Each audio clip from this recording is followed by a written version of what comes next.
그러니까 지난주 다니엘서 5장에서는 어땠습니까? 바벨론의 이 마지막 왕인 벨사살의 범죄와 또 하나님의 심판, 우리가 그것을 보았고, 다니엘서 5장 31절 이 마지막 절에 기록한 것처럼 이제 메대 다리오에게 통치가 넘어간 사건을 우리는 보았습니다. 이제 5장에서 바벨론의 마지막 왕 이 벨사살 이후에 메대 다리오가 통치하던 때에 그 다리오에게도 인정받은 다니엘이 신실하게 삶을 살아감에도 불구하고, 그런데 억울한 고난을 당하게 되지만 하나님께서는 그 고난 가운데 다니엘을 살리셔서 하나님의 영광을 드러내신 사건이 오늘 6장에 기록되고 있습니다. 다니엘서 6장의 말씀처럼 우리가 잘 알고 있는 말씀도 아마 없으실 것입니다. 초등학교 때부터 우리가 이 사자굴에 던져진 다니엘, 너무 잘 알고 있는 주제이고 너무 잘 알고 있는 제목이기도 합니다. 보통 우리는 이 본문을 볼 때 어떻게 기억을 하십니까? 말씀 많이 보셨잖아요. 어떻게 기억하십니까? 보통 우리가 이 본문을 볼 때 다니엘의 기도, 다니엘과 같은 기도, 기도는 이렇게 해라, 막 이렇게 우리는 본문을 볼 때가 많이 있어요. 보통 우리가 이 본문을 다니엘에 집중해서 많이 본다는 이야기입니다. 또 그렇게 기도한 다니엘, 절대 불의와 타협하지 않은 다니엘, 신앙의 절기를 지킨 대단한 다니엘에 집중을 하면서, 맞아, 우리도 저렇게 기도하고 저렇게 우리도 타협하지 말아야지, 우리는 그렇게 말씀을 보고 있습니다.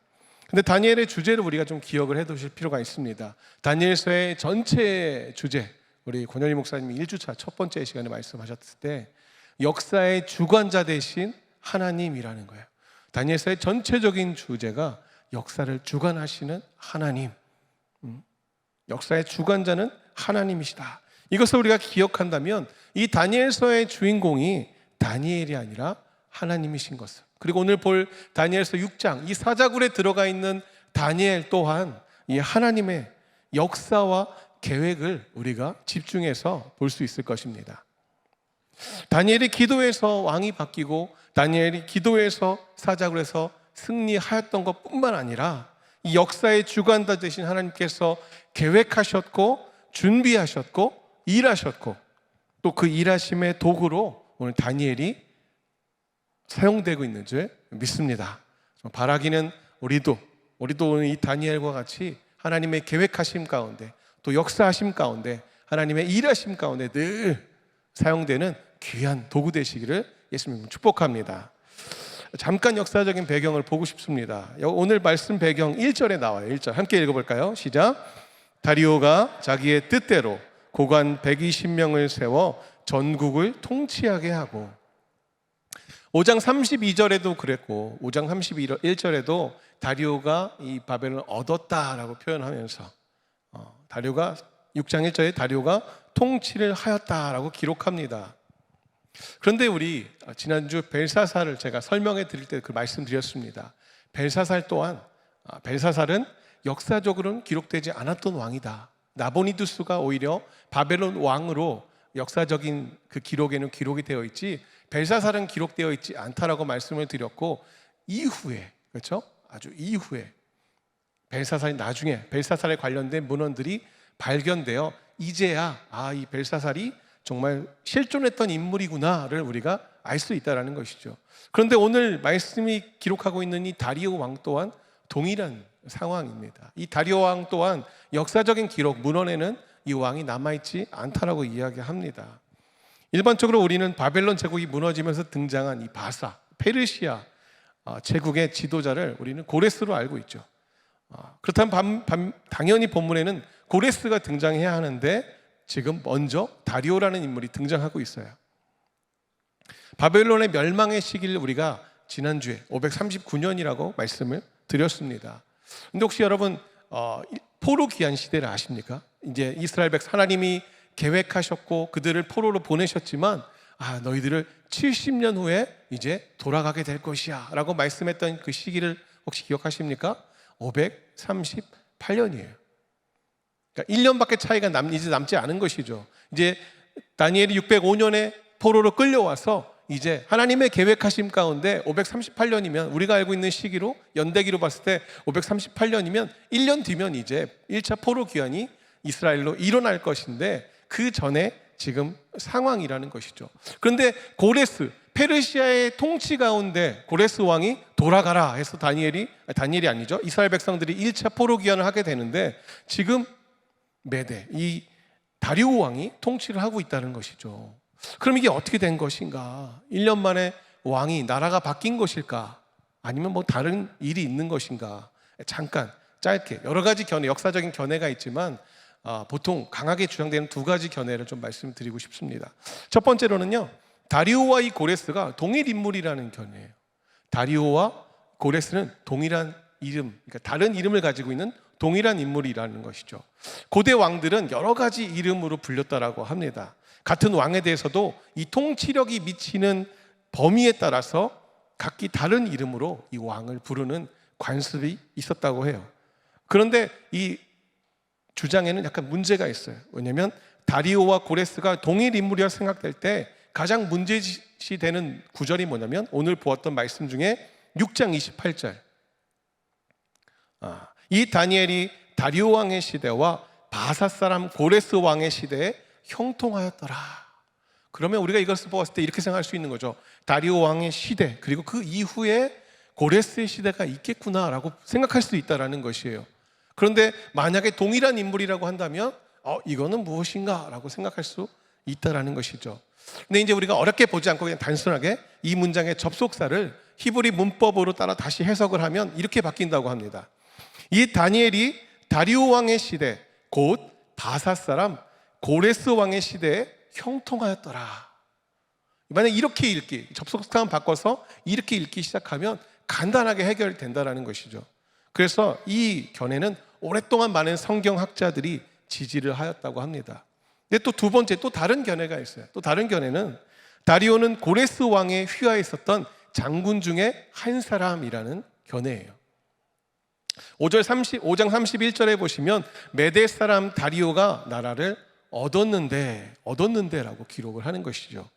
다리오라는 인물이 바벨론을 무너뜨리고 고레스 왕에 의해서 바벨론 지역을 다스리는 통치자로 임명을 받았을 수 있다라는 주장인 것이죠. 그래서 다니엘서 9장 1절과 2절에 보시면 이렇게 기록합니다. 메대 족속 아하스웨로의 아들 다리오가 갈대아 나라 왕으로 세움을 받던 첫 해, 그 통치 원년에. 그래서 여기서 다리오를 메대 바사 제국의 전체를 다스리는 제왕이라고 하지 않고 방금 무너진 갈대아 지역, 곧 바벨론의 통치자로 세워진 자라는 표현을 지금 쓰고 있다는 것이에요. 어떻게 보면 이렇다는 것이죠. 다리오는 일종의 도지사와 같은 역할입니다. 그래서 이 사람이 주전 539년에 이제 벨사살이 잔치를 벌였을 때 이 잔치를 기습해서 바벨론을 함락시키고 가장 큰 공을 얻어서 이 사람이 이 바벨론을 다스리는, 그 바벨론을 다스리는 왕으로 잠시 세워뒀다는 것이죠. 요즘에 이런 견해도 많은 지지를 얻고 있다고 합니다. 자, 이런 견해들이 있다는 것을 이제 참고만 해주시고, 혹시 역사적인 관심이 있으시거든 참고만 해주시고, 지난주와 동일하게 오늘 또 우리 본문을 통해서 말씀하신 하나님께 우리가 좀 집중하였으면 좋겠습니다. 제가 오늘 이 다니엘서 6장 말씀의 좀 중심 내용이라고 보고 있는 성경 말씀은 26절로 27절까지 말씀이에요. 26절과 27절을 함께 좀 같이 읽어보겠습니다. 시작. 내가 이제 조서를 내리노라. 내 나라 관할 아래에 있는 사람들은 다 다니엘의 하나님 앞에서 떨며 두려워할지니 그는 살아계시는 하나님이시요 영원히 변하지 않으실 이시며 그의 나라는 멸망하지 아니할 것이요 그의 권세는 무궁할 것이며 그는 구원도 하시며 건져내기도 하시며 하늘에서든지 땅에서든지 이적과 기사를 행하시는 이로써 다니엘을 구원하여 사자의 입에서 벗어나게 하셨음이라 하였더라. 아멘. 어떤 하나님이십니까? 역사의 주관자 되신 하나님이요. 이 하나님 위에 다른 신이 없고, 그렇죠? 다니엘의 하나님 앞에 모든 사람들은 다 두려워 떨어야 할 것이라. 오늘 좀 이 말씀 중심으로 우리가 말씀을 보았으면 좋겠습니다. 자, 구조는 그렇습니다. 기록 잘 되어 있죠? 그래서 6장 1절부터 9절까지는 원수들의 함정, 그리고 6장 10절부터 24절까지는 이제 함정에 빠진 다니엘과 또한 그것이 해결됨으로 인해서 함정에 빠진 이 원수들, 그리고 25절부터 28절까지는 이제 그 원수들이 함정을 없애버린 법령에 대해서 말씀을 하고 있습니다. 자, 첫 번째 부분입니다. 이제 다니엘을 잡기 위한 음모가 시작되는 것이죠. 그런데 왜 다니엘이 위기에 빠졌을까? 우리가 좀 말씀을 볼 수 있습니다. 1절부터 3절까지 보면 이제 다리오가 나라를 경영함에 있어서 어떻게 경영하였는가가 나와 있어요. 그래서 1절에 보시면 다리오가 120명의 지방 장관을, 나라를 다 쪼개가지고 120명의 지방 장관을 세우는 것이죠. 그리고 그 120명의 지방 장관 위에 3명의 총리를 세웁니다. 그렇죠? 그것이 2절에 나와 있고, 3절에 보시면 보니까 다니엘이 너무 뛰어난 것이에요. 다니엘이 혹시 몇 살인지 기억하십니까? 80세예요. 80세의 다니엘이 너무도 뛰어나고 너무도 훌륭하니 그 총리들의 우두머리로 세우려고 합니다. 그런데 어떻게 해요? 우두머리를 세우려고 하면 꼭 배가 아픈 자들이 있죠. 꼭 시기하는 자들이 있죠. 그래서 이 다니엘에게 위기가 찾아오기 시작한 것입니다. 자, 4절과 5절 보시면 첫 번째 위기가 나와요. 4절에. 그래서 이 총리들과 고관들이 먼저 국사에 대해서, 이거 하고 있는 일에 대해서 한번 고발할 근거를 찾아보고자 하는데, 4절에 보시면 이렇게 기록합니다. 아무 근거, 아무 허물도 찾지 못하였으니 이는 그가 충성되어 아무 그릇됨도 없고 아무 허물도 없음이었더라. 그런 말이 있죠. 털어서 먼지 안 나는 사람 없다. 근데 아무리 털어도 이 다니엘의 행위와 행적과 일함에는 털 게 없는 거예요. 이게 고관들의 첫 번째 실패였어요. 자, 두 번째 위기가 옵니다. 5절에 보시면 이제 그가 하는 일에서 과오를 찾을 수 없으니까 이제 그렇다면 이 사람들이 머리가 똑똑해요. 다니엘이 믿고 있는 그 신앙을 이용해서 그를 한번 넘어뜨려 보자.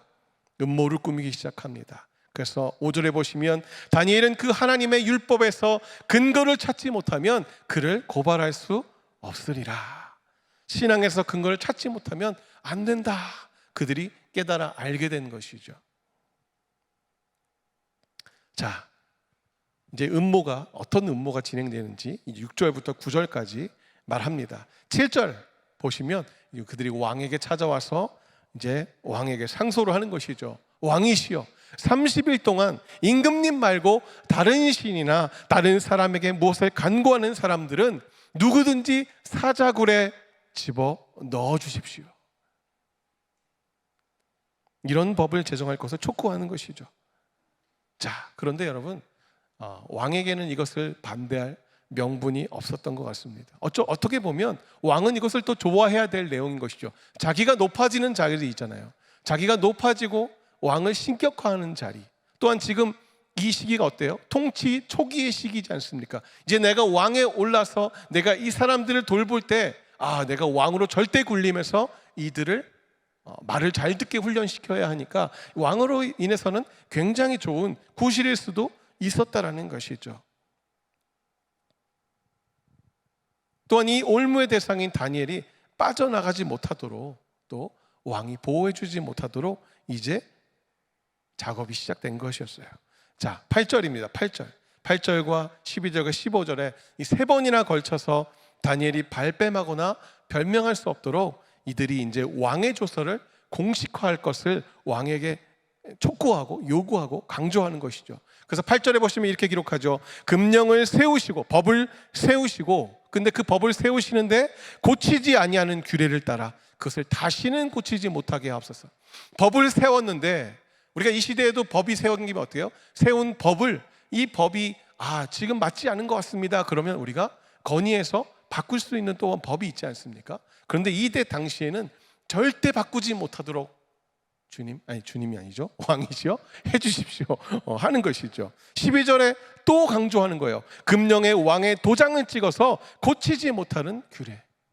15절에 또 이야기합니다. 왕께서 세우신 금령과 법도는 고치지 못할 것이니라. 절대로 고치지 못하는 법. 그 법을 세운 왕조차 고치지 못하는 법으로 세워달라. 자, 그랬더니 9절에 다리오 왕이 어떻게 합니까? 이에 다리오 왕이 조서에 왕의 도장을 찍어 금령을 내니라. 음모가 시작되었습니다. 함정이 시작된 것이죠. 자, 그렇게 함정에 빠진 다니엘. 자, 이제 10절부터 18절까지 함정에 빠진 다니엘이 이제 어떻게 반응하는지에 대해서 기록하는데, 10절을 보니까 이 조서를 대하는 다니엘의 반응입니다. 조서에 왕의 도장이 찍힌 것을 알고도 어떻게 합니까? 우리가 너무 잘 알고 계시죠? 이 도장, 이 법이 발효된 것을 알면서도 지금 이 다니엘은 예루살렘을 향한 창문을 활짝 열고 전에 하던 대로 하루에 3번씩 무릎을 꿇고 기도하며 하나님께 감사합니다.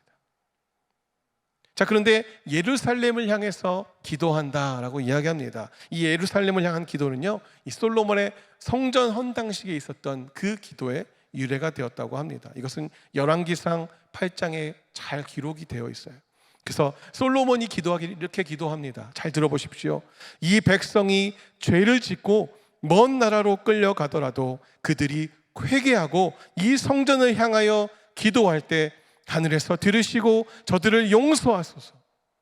솔로몬은 먼저 기도하였던 거예요. 이전에 성전 기공식, 낙성식을 할 때 솔로몬이 먼저 기도했다라는 것이에요. 하나님의 백성들이 혹시라도 범죄할지라도 이 하나님의 성전을 향해서 그들의 기도하면 그들을 용서하여 주옵소서, 회복하게 하옵소서.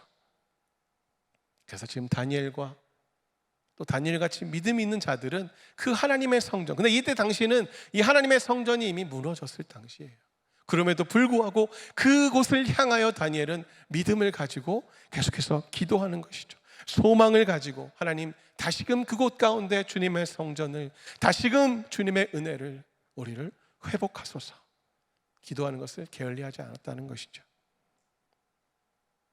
자, 그렇게 하였을 때 이 총리들과 고관들 반응이 나오죠. 11절부터 13절, 그리고 또 17절에 반응합니다.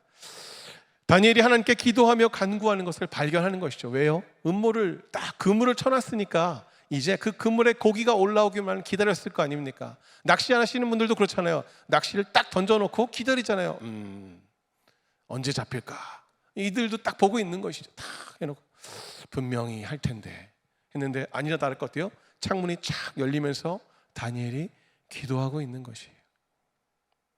그리고 나서 아주 간사하게 12절에 보니까 아주 간사하게 왕에게 달려옵니다. 그리고 참소를 먼저 하기 시작한 것이 아니라 먼저 왕이 선포한 법의 내용을 상기시키기 시작합니다. 12절에 자, 왕이시여, 금령은 절대 고치지 못하지요.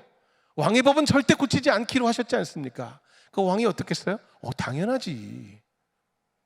자, 그런데 그 얘기를 듣고 나서 이제 이야기 시작하는 거예요. 13절에 다니엘을 고발하기 시작하는 것이죠. 사로잡혀온 유다 자손 중에 다니엘,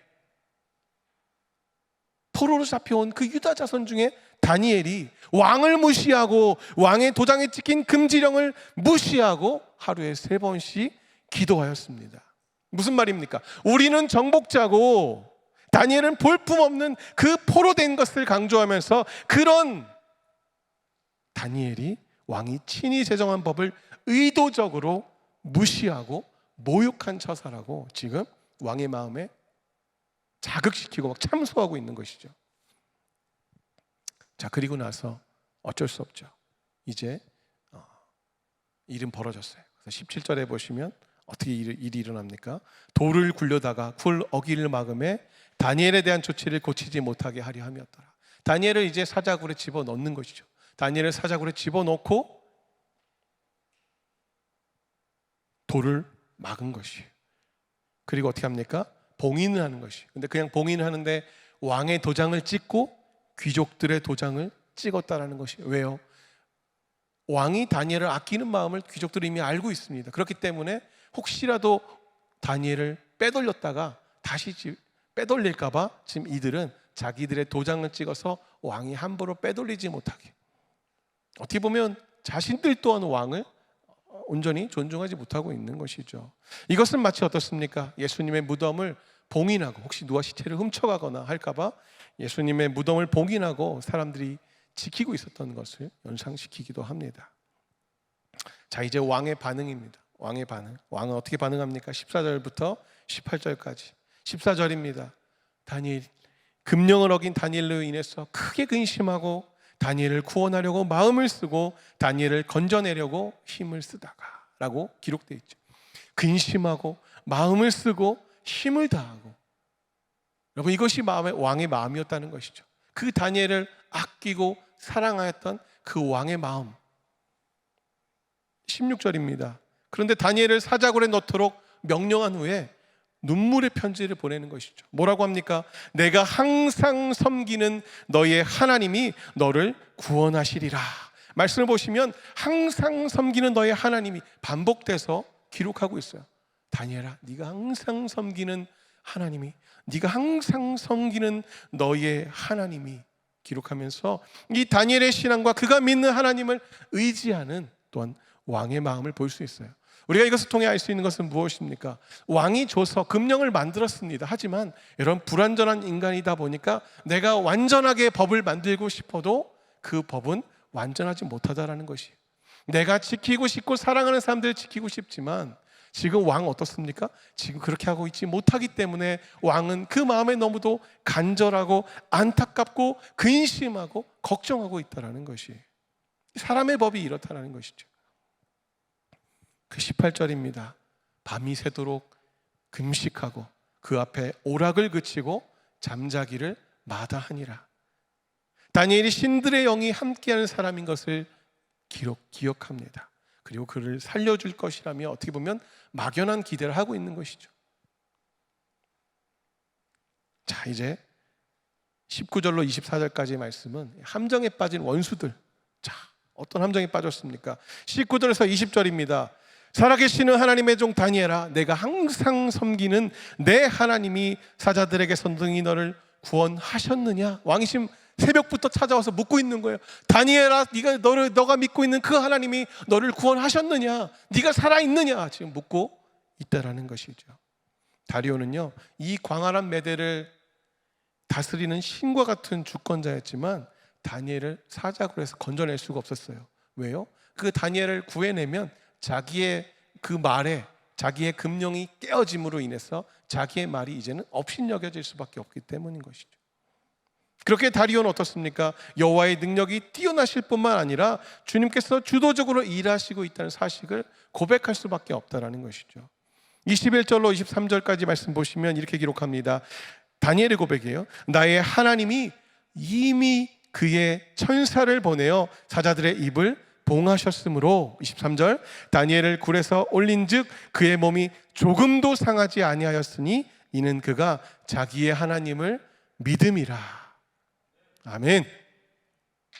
하나님을 믿음으로 그가 구원을 받았다라고 말씀하십니다. 자, 여기서 믿음이라는 단어는요, 확신하다, 신뢰하다. 우리 너무 잘 아는 단어이시죠? 다니엘이 당한 일은요, 일종의 재판입니다. 이것은 고대 근동에서 자주 사용되었던 방법이에요. 그래서 어떤 잘못을 한 것 같은 사람이 있을 때 만일 이 사람이 죄가 없으면 신들이 그를 살리리라 재판을 하는 것이죠. 자, 네가 죄가 없으면 신이 너를 살릴 것이야. 그리고 어떻게 하냐면 강 한가운데로 이 사람을 데려가요. 그리고 그 강물에 집어 던져요. 강물의 한가운데 사람을 집어 던져서 이 사람이 살아나오면 이 사람은 죄가 없으므로 신이 살린 거예요. 하지만 이 사람이 그 강에서 죽으면 이 사람은 죄가 있었던 거예요. 그래서 죽임을 당했다라고. 그들은 그렇게 재판하였다라는 것이죠. 하나님이 이미 사자들의 입을 봉하셨으므로, 이미 사자들의 입을 봉하셨으므로 그 고백으로 하나님의 도우심과 일하심을 다니엘은 지금 말하면서 이제 나는 무죄입니다 라고 고백하고 있는 것이죠. 자, 24절입니다. 이제 다니엘을 참소한 사람들이, 그럼 이제 이들이 심판을 받을 때가 된 것이죠. 다니엘을 모함했던 그 사람들이 이제 함정에 빠진 거예요. 그래서 다니엘을 참소한 사람들을 끌어오게 하고 그들을 그들의 처자들과 함께 사자굴에 던져 넣게 하였더니, 제가 이제 탈륜법이라고 써놨는데, 이 탈륜법은 뭐냐? 극형을 받아야 되는 자, 극형을 받아야 되는, 아주 무시무시한 죄를 저지른 사람은 그 사람만 죽임을 당할 것이 아니라 그의 모든 가족들을 동일하게 사자굴에 던지는, 그것이 탈륜법인 거예요. 고대 근동의 관습입니다. 그래서 그의 가족들까지 모두 함께 사자굴에 던졌더니 어떻게 됐습니까? 사자들이 그들이 바닥에 닿기도 전에 뼈까지 씹어 먹었다라고 성경은 기록합니다. 뭐예요? 하나님의 사람을, 이 모함한 자들을, 멸망을 아주 극적으로 표현하고 있는 것이죠. 사자들이 배가 고프지 않아서 다니엘을 먹지 않았던 것이 아니라 하나님이 이미 그들의 입과 그 발톱을 하나님이 막아버리신 거예요. 그리고 이제 어떻게 합니까? 하나님의 사람을 모함한 자들 가운데 이제 하나님의 심판이 임했다는 것이죠. 멸망이 임했다는 것을 보여주고 있는 것이죠. 자, 마지막입니다. 이제 원수들의 함정을 없앨 법령. 자, 이제 어쨌든 이 법령이 선포되었기 때문에 이걸 정리를 해야 되잖아요. 그래서 25절부터 28절까지 보면 다리오 왕이 새로운 조서를 내리는 것이죠. 그래서 26절부터 27절까지 이제 이 조서, 하나님, 이 왕의 명령, 이 편지를 통해서 하나님을 찬양하기 시작하는데 7가지로 이제 하나님을 정리합니다. 제가 읽어드리겠습니다. 첫 번째, 그는 살아계신 하나님이시다. 여러분, 여기가 이스라엘이 아닙니다. 여기는 지금 바벨론을 이긴 메대예요, 메대. 근데 그 지금 뭐라고요? 그 메대 왕이 그는 살아계신 하나님이시다. 하나님이 살아계시다라고 고백합니다. 두 번째로 그는 영원히 다스리신다라고 고백합니다. 세 번째로 그의 나라는 멸망하지 않는다. 이스라엘은 멸망했는데 지금 이 왕의 고백은 멸망하지 않는다라고 고백하고 있어요. 그리고 그의 권세는 무궁하다라고 말하는 것이죠. 다섯 번째는 그는 구원하시기도 하고 건져내기도 하신다. 여섯 번째로 그는 하늘과 땅에서 표적과 기적을 행하시는 분이시다. 마지막 7번째예요. 그는 다니엘을 사자의 입에서 구하여 주셨다. 할렐루야, 아멘. 하나님께서 다니엘을 구해 주심으로 인해서 다니엘이 이 사자굴에서 당한 그 억울함에, 어떻게 보면 너무 억울한 상황이지 않습니까? 억울한 상황 가운데서 하나님은 그것을 엎으셔서 하나님은 오히려 그 일을 통해서 영광 받으시고 이 열방의 왕이 누구신지에 대해서 하나님은 지금 정확하게 말씀하고 있다는 것이죠. 그래서 28절입니다. 28절에 다니엘 6장 이후의 다니엘, 여태까지 다니엘의 삶을 우리가 1장부터 쫙 봐오지 않으셨습니까? 그리고 그 이후의 삶을, 다니엘의 삶을 한마디로 요약하는 것이에요. 뭐라고 요약한다고요? 형통하였더라. 할렐루야. 하나님의 말씀 가운데 살아가고 그 말씀의 의를 지키며 살아가는 자가, 하나님의 사람이 그 억울함을 당할 때도 있고 힘든 일을 당할 때도 있지만 하나님께서 지키시고 보호하시고 하나님의 계획하심 가운데 있었더니 하나님이 그를 형통하게 하였더라. 아멘. 우리는 사람의 불완전한 법을 봅니다. 또한 그 불완전한 법 가운데서도 하나님은 우리를 구하시고 인도하시고 형통케 하시는 하나님이신 것을 우리는 또한 보게 되는 것이에요. 다니엘이 바벨론으로 처음 끌려온 것이 605년입니다. 그리고 페르시아에서 포로 귀환하게 된 것이 BC 538년인 것이에요. 하나님께서 예언하신 대로 70년 후 이제 포로 귀환, 이스라엘의 회복이 시작되는데 하나님의 크신 역사와 크신 계획이 지금 계속해서 이루어지고 있는 것을 우리는 말씀을 통해 보고 있다는 것이죠. 이런 하나님의 역사를 보신 이 다리오 왕, 그리고 그 다음에 고레스 왕, 하나님의 일하심을 보았기 때문에 이들이 믿고 있는 하나님, 그 하나님이 참 하나님이기 때문에 감당하지 못하니까 그들을 돌려보낼 수밖에 없는 것이죠. 포로 귀환이 왜 일어났는지 성경이 정확하게 말하고 있지 않습니다. 하지만 이런 일들을 볼 때 이들이 믿고 있는 하나님이 일하시고 역사하시고 계획하심으로 인해서 우리는 하나님의 놀라운 섭리를 볼 수 있다는 것이에요. 우리가 6주간 말씀을 통해 본 것은 무엇입니까? 우연히 다니엘이 잘 되고, 우연히 다니엘이 신실하였고, 꿈을 해석하였고, 불에 들어가도 살아나오고, 사자굴에서도 살아나온 것이 우연인 것이 아니라 하나님의 크신 계획하심 가운데 다니엘을 구원하신 하나님, 사자굴에서도 살리시는 하나님, 그 진짜 하나님이 살아계셔서 역사하시는 하나님이 이스라엘의 하나님 되시기에 그들을 하나님께서 구원하시고 역사 가운데 그들을 회복시키셨다는 것이죠. 이제 다니엘의 일생에 관한 이야기들은 6장의 계기로 막을 내립니다. 그리고 저자는 다니엘의 사자굴 이야기를 통해 하나님은 자기 백성을 비방하고 궁지에 몰아넣는 사람들을 분명히 심판하실 것이라 지금 경고하고 있는 것이에요. 처음에 말씀드렸지만 다니엘이 기도해서 왕이 바뀌고 다니엘이 기도했기 때문에 사자굴에서 승리한 것이 아니에요. 하나님은 오늘 다니엘서 6장의 말씀처럼 시기와 참소 또 주변 사람들의 악한 의도 때문에 사자굴에 다니엘이 던져졌지만 하나님은 그런 악한 의도도 사용하셔서 미리 사자들의 입을 막으심으로 사자굴에서 구해내시는 놀라운 하나님의 영광을 드러내심을 믿으시기 바랍니다. 오늘 본문을 통해 우리가 또 알 수 있는 것은 무엇입니까? 모든 믿는 자들의 삶 속에서 우리가 실수하거나 잘못을 저지르지 않았음에도 불구하고 또한 고난을 당할 수도 있고 억울함을 당할 수도 있다라는 것이에요. 요셉이 그랬고 오늘 다니엘이 또한 그랬습니다. 그리고 하나님은 그 사람들의 고난을 통해서 하나님의 더욱 크신 뜻을 이루어 가셨어요. 하나님이 일하셨고 그 일하심 가운데 다니엘은 형통함을 얻었다 기록합니다. 결론입니다. 그래서 우리는 다니엘처럼 우리의 삶을 통해 하나님의 모든 계획, 그것이 고난이라 할지라도 우리를 통해 이루어지는 믿음을 가짐으로, 하나님의 일이 우리를 통해 이루어지는 믿음을 가짐으로 역사의 주관자 되신 우리 하나님께 영광 돌리는 삶을 살아야 될 줄 믿습니다. 아멘. 우리 좌우의 사람들을 바라보시면서 좀 함께 이렇게 축복했으면 좋겠습니다. 너 하나님의 사람아, 옆에 있는 사람이 여기서 너 하나님의 사람아, 너 하나님의 사람아, 하나님이 너를 구원하셨느니라. 너 하나님의 사람아, 하나님이 너를 구원하셨느니라. 우리 하나님께 영광의 박수를 드리겠습니다. 할렐루야.